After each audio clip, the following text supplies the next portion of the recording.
Hello નમસ્કાર વિદ્યાર્થી મિત્રો, વેદ ડિજિટલ એજ્યુકેશનમાં આપ સર્વે વિદ્યાર્થી મિત્રોનું સહૃદય હાર્દિક સ્વાગત છે।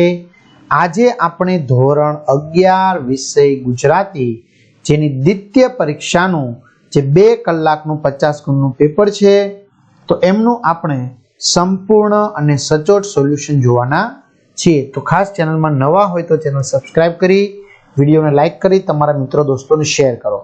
બીજી વાત ખાસ વિદ્યાર્થી મિત્રો મારે તમને એ જણાવવાની છે કે ઘણા મિત્રોની કમેન્ટ આવતી હતી દ્વિતીય પરીક્ષાનો પેપર સેટ સર મુકાઈ ગયો છે સોલ્યુશન સાથેનો।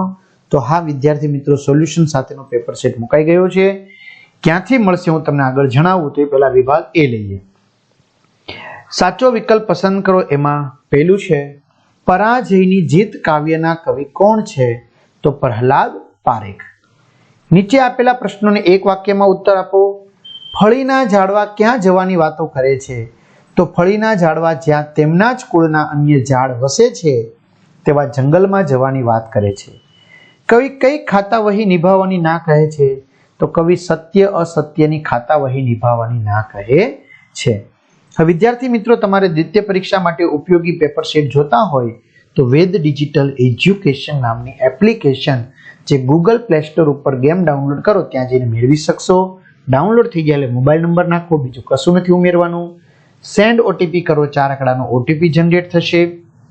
જે તમે પેડ કોર્સમાં જશો તો ત્યાંથી તમને સેકન્ડ એક્ઝામના પેપર સેટ મળી જશે। એક્ઝામ પેપરમાં એકમ કસોટીના પેપર, 3 થી 12 માં જશો એટલે 3 થી 12 ધોરણના વિડીયો, વિષય પ્રમાણે સ્વાધ્યાય વગેરે તમને મળશે, અથવા તો શાળા મિત્રની અંદર ધોરણ પ્રમાણે વિષય પ્રમાણે વેદ ડિજિટલના વિડીયો ફ્રીમાં મળશે। ચલો 3-4 વાક્યમાં લખો। લુહાર શું જુએ છે? એનું હૃદય સી વ્યથા અનુભવે છે?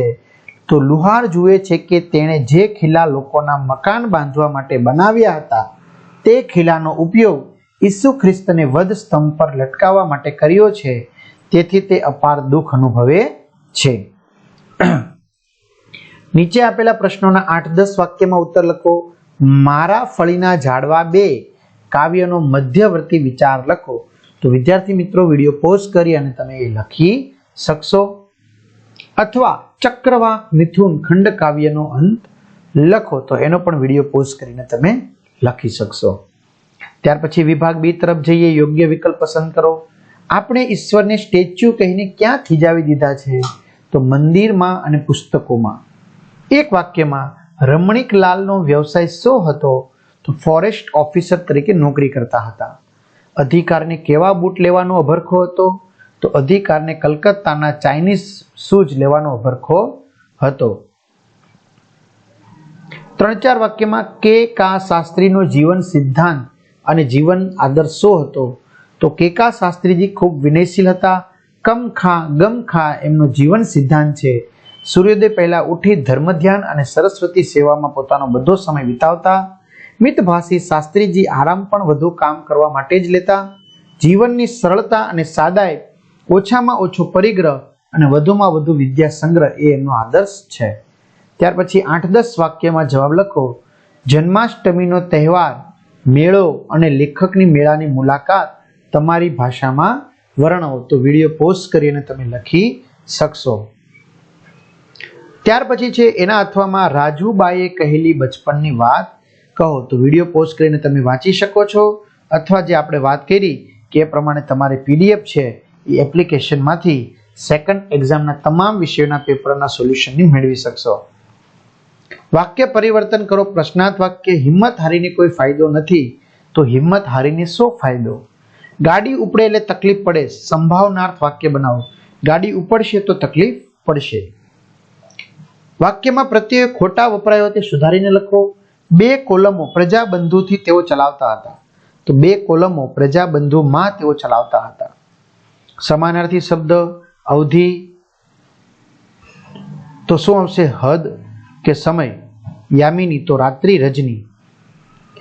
વિરુદ્ધાર્થી સ્મૃતિ તો વિસ્મૃતિ સ્મરણ વિસ્મરણ। શબ્દ સ્વ માટે એક શબ્દ નિયમન કરનાર સંસ્થાના વડા, પ્રકાશિત કરવાનું કાર્ય। છાપેલ શુદ્ધિનું કાર્ય પ્રૂફ વાંચન। તળપદા શબ્દોના શિષ્ટરૂપ ઇંગિત તો ઇશારો, અવર તો બીજું અન્ય। સંયોજક શોધીને લખો તો આમાંથી સંયોજક છે અને। અને આમાંથી છે પરંતુ. બરાબર. આગળ અર્થભેદ મળવું અને મરવું. મળવું એટલે ભેગા થવું, મરવું એટલે મૃત્યુ પામવું. ઘસવું અને ધસવું. ધસવું એટલે જોરથી આગળ વધવું, ઘસવું એટલે માંજવું.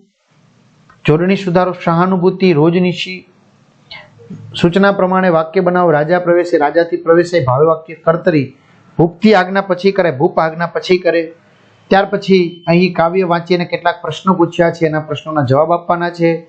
ગદ્યખંડ વાંચીને પ્રશ્ન પૂછ્યા છે, એના જવાબ છે. ત્યાર પછી અહીંયા નિબંધ જે છે 100 શબ્દોમાં અહેવાલ. અહેવાલ છે, વિચાર વિસ્તાર છે, નિબંધ છે, ઉભરાતી વસ્તી, ગરીબી વધતી, ચૂંટણીના મતદાન મથકે. બરાબર. તો આ સંપૂર્ણ સોલ્યુશન, વ્યસનોમાં ફસાતો આજનો યુવાન. તો આ સંપૂર્ણ સોલ્યુશનની પીડીએફ તમને મેં કીધું એમ ક્યાંથી મળશે? તો વેદ ડિજિટલ એજ્યુકેશન નામની એપ્લિકેશનમાં. બરાબર. જે તમને પેડ કોર્સમાં મળી જશે. તો તમારા મિત્રો દોસ્તોને શેર કરજો. બધાને સારામાં સારા માર્ક્સ પ્રાપ્ત થાય એ માટે શુભકામનાઓ. All the best. અસ્તુ. જય હિન્દ, જય ભારત.